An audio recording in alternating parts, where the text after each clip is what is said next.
Microsoft wants AI agents on the payroll. That is the real story behind reports that the company is considering an E7 subscription tier for enterprise AI agents. If this happens, Microsoft is not just selling you a smarter assistant. It is extending the old seat license logic into the age of digital workers. The Register reports that the proposed E7 tier would bundle Copilot with agent management tools as companies start deploying AI agents alongside human staff. And the logic is simple. Once an agent starts acting like a worker, it needs the same enterprise plumbing as a worker: identity, email, Teams access, security policy, governance, and audit trails. That is where the money move appears.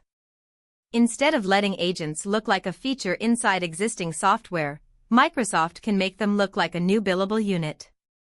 Not just users. Not just seats. Agents. The pricing signal matters here. The Register says Microsoft 365 E5 will rise from $57 to $60 per month on July 1st, while Copilot adds another $30 monthly. Reports suggest the awaited E7 tier could land around $99 per month. Even if the final number changes, the strategy is obvious.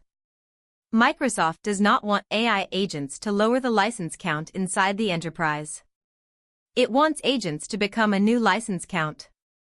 That is why this is a money chest story, not a product story. If companies automate work with digital coworkers, somebody will own the control plane for those coworkers.